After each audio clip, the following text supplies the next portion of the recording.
Hello everyone. आज के इस लेक्चर में एक नया चैप्टर शुरू करेंगे, रिडेम्पशन ऑफ डिबेंचर्स। अब तक हमने 2 चैप्टर्स कंप्लीट कर लिए, issue of shares and issue of debentures. तो आज शुरू करेंगे रिडेम्पशन ऑफ डिबेंचर्स।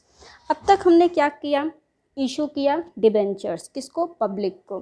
ठीक है, अब पब्लिक को हमने इशू कर दिया, अब उस पर हमें कभी ना कभी 5 साल के बाद, 10 साल के बाद, जैसा कि हमारा उस सर्टिफिकेट में लिखा होता है टर्म्स एंड कंडीशंस पे कि कितने साल के बाद उसे हम रिडीम करेंगे, यानी कि रीपे करेंगे। बाद में जो कर्ज हमने लिया है पब्लिक से उसे भी चुकाना भी पड़ेगा, तो उसे हम क्या कहते हैं, रिडेम्पशन। तो जिस परसेंटेज पे क्या इंटरेस्ट लगेगा, तो उसी को जो रीपेमेंट हम कहते हैं, उस अमाउंट को टू द पब्लिक, उसे हम कहते हैं रिडेम्पशन ऑफ डिबेंचर्स। तो redemption of debentures means repayment of the amount of debentures to the debenture holders।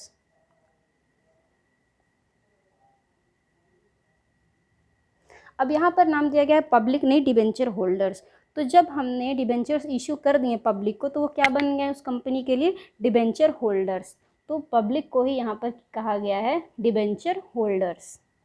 या इसे हम ऐसे भी कह सकते हैं कि जो हमने अमाउंट लिए हैं, जो पैसे लिए हमने पब्लिक से, यानी कि डिबेंचर होल्डर से जो पब्लिक कंपनी ने लिया है, वो एक तरह से क्या हो गया, उस कंपनी के ऊपर लाइबिलिटी हो गई। तो लाइबिलिटी का डिस्चार्ज ऑफ लाइबिलिटी, मतलब वो लाइबिलिटी हो गई, मेरे ऊपर कर्ज हो गया, उसे हम डिस्चार्ज करेंगे, उसे ख़त्म करेंगे, उसको देकर अपना जो मेरे ऊपर था वो अमाउंट, वो हमने ख़त्म कर दिया, अब कोई कर्ज नहीं है हमारे ऊपर, तो उसे हम क्या कहेंगे, डिस्चार्ज ऑफ लाइबिलिटी। अब बात करते हैं, तो हमने मीनिंग डिस्कस कर लिया कि रिडेम्पशन ऑफ डिबेंचर्स होता क्या है। अब देखेंगे जो हमें रिडेम्पशन करना है, जो पेमेंट करना है डिबेंचर होल्डर्स को, उसके लिए पैसे कहाँ से आएंगे, फाइनेंस कहाँ से आएगा, सोर्स ऑफ फाइनेंस है क्या। तो एक टॉपिक है सोर्स ऑफ फाइनेंस, क्या होगा रिडेम्पशन करने के लिए। तो इसके सोर्स ऑफ फाइनेंस 3 तरह के हो सकते हैं, 3 तरह से हम रीपेमेंट कर सकते हैं डिबेंचर होल्डर्स को। फर्स्ट तो हो गया, अगर हम इशू कर दें, issue of shares and debentures.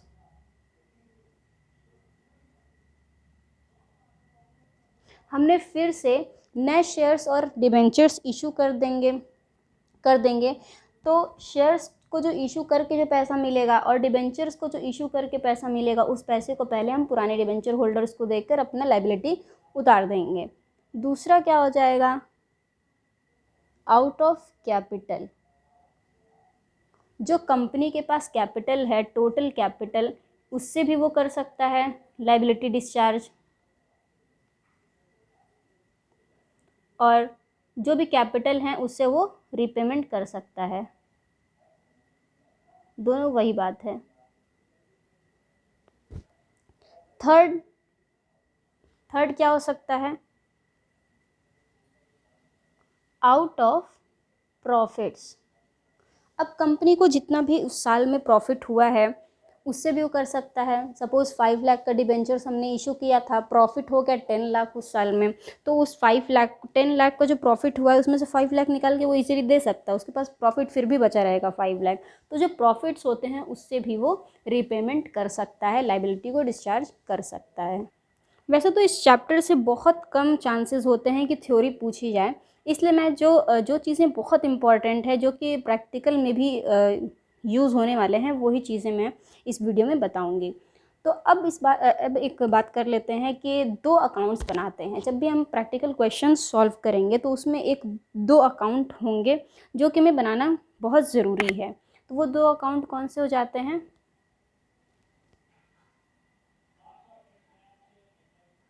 Debenture redemption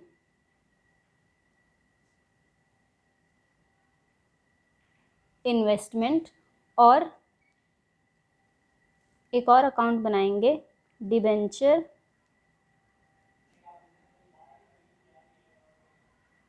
redemption reserve. ये 2 अकाउंट हम बनाते हैं जब भी हम प्रैक्टिकल क्वेश्चन सॉल्व करते हैं, तो ये 2 अकाउंट बहुत ज़रूरी है। बनाना, क्योंकि इसके बगैर रिडेम्पशन कंप्लीट नहीं होगा। अब ये अकाउंट बनाते कब हैं? तो क्योंकि हमें रिडेम्पशन करना है, रीपेमेंट करना है, तो कुछ अमाउंट क्या होता है कि हम इन्वेस्ट करते रहते हैं। जनरली 15% इन्वेस्ट करते हैं ताकि उसे बाद में इन कैश करा के हम रिडेम्पशन कर सकें टू द डिबेंचर होल्डर्स। ठीक है, अब इन्वेस्टमेंट की बात हो गई। डिबेंचर रिडेम्पशन रिजर्व, DRR, इसको शॉर्ट फॉर्म में कहते हैं DRR। ठीक है, एक ये अकाउंट बनाते हैं। इसमें क्या करते हैं, जितना भी हमें प्रॉफिट होता है, जितना भी हमें प्रॉफिट हुआ उसका 25%, सपोज हमें 1 लाख का प्रॉफिट हुआ, उसका 25% कितना हो जाएगा, 25,000। तो ये 25,000 को हम एज ए रिज़र्व एक अकाउंट बनाते हैं, उसमें डाल देते हैं। तो ये 25,000 चला जाएगा किसमें, डिबेंचर रिडेम्पशन रिजर्व में, ताकि हमें रिडेम्पशन के टाइम पे ज़्यादा प्रेशर ना पड़े, ज़्यादा फोर्सफुली हमें किसी भी तरह लॉस में जाकर रिडेम्पशन ना करना पड़े, इसलिए ये रिज़र्व बनाते हैं और ये इन्वेस्टमेंट करते हैं। अब बात करते हैं कि किस किस मेथड से हम रिडेम्पशन ऑफ डिबेंचर्स कर सकते हैं। कोई भी चीज़ करने का, कोई भी अकाउंटिंग में जब हम कोई चीज़ करते हैं उसके बहुत सारे मेथड्स होते हैं, तो इसमें भी रिडेम्पशन ऑफ डिबेंचर्स के 4 मेथड्स हैं। तो 4 मेथड्स क्या हैं? Methods of redemption.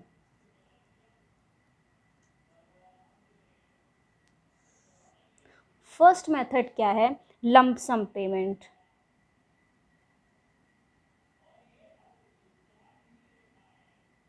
Lump some means क्या होता है कि एक बार में ही सारा पेमेंट कर देना। 5 लाख का डिबेंचर इशू किया तो 5 लाख को एक बार में ही हमने पेमेंट रीपेमेंट करके उसे पूरा ख़त्म कर दिया, अपने ऊपर से जो जो भी लाइबिलिटी थी वो ख़त्म हो गई हमारे।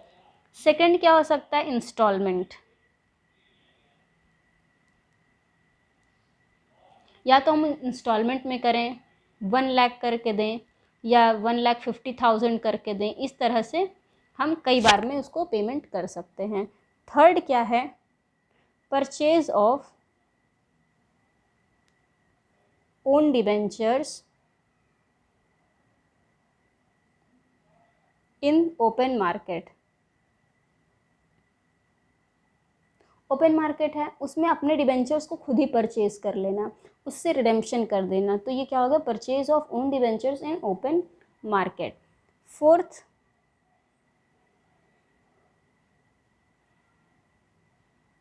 Conversion into shares. जब मैंने इश्यू ऑफ डिबेंचर्स चैप्टर पढ़ाया था तो उसके फर्स्ट लेक्चर में मैंने बताया था कि डिबेंचर्स कुछ इस तरह के होते हैं जिसको हम कन्वर्ट कर सकते हैं शेयर्स में, और कुछ इस तरह के होते हैं जिसे हम कन्वर्ट नहीं कर सकते हैं।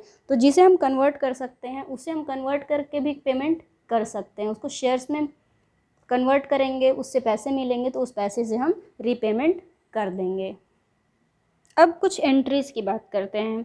इसमें जनरली 6 एंट्रीज़ हैं जिसे हमें लर्न करने की ज़रूरत है। 6 एंट्रीज़ ही हमें रिडेम्पशन ऑफ डिबेंचर्स में करनी होती हैं। अगर क्वेश्चन में दिया हुआ है कि इशू नहीं करना है, इशू की एंट्रीज़ अलग से हमने रख दिया, इशू की तो आप जानते हैं कैसे करते हैं। उसके अलावा रिडेम्पशन की जो एंट्रीज़ हैं वो 6 एंट्रीज़ हैं, तो उसे हम डिस्कस करते हैं। फर्स्ट एंट्री हम क्या करेंगे, जैसा कि मैंने बताया कि इन्वेस्टमेंट करते हैं, तो डिबेंचर रिडेम्पशन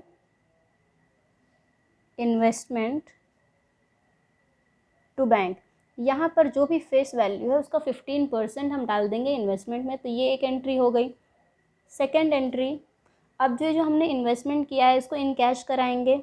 इन कैश कराने के लिए क्या करेंगे, इसका opposite, bank to debenture redemption investment, same amount जाएगा, यहाँ पे जो गया वो भी यहाँ पे। थर्ड एंट्री क्या करेंगे, थर्ड एंट्री में मैंने बताया कि जो प्रॉफिट होगा उससे हम DRR क्रिएट करते हैं, है ना। प्रॉफिट हुआ उसका 25% हम किस में डालते हैं, DRR में, डिबेंचर रिडेम्पशन रिजर्व में। तो प्रॉफिट के लिए हम क्या बनाते हैं, सरप्लस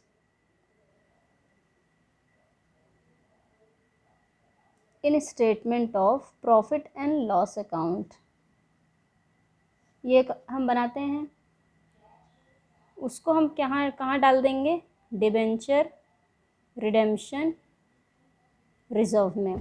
क्या है, प्रॉफिट हुआ हमें, सरप्लस मीन्स प्रॉफिट, तो ये अकाउंट बनाते हैं surplus in statement of profit and loss, उसका कुछ पार्ट 25% कहाँ डालेंगे, डिबेंचर रिडेम्पशन रिजर्व में। अब इसके बीच में 2 एंट्री बनाएंगे, उसके बाद हम इसको क्लोज करेंगे। फोर्थ क्या है, डिबेंचर्स टू डिबेंचर होल्डर्स, और यहाँ पे डिबेंचर होल्डर्स टू बैंक।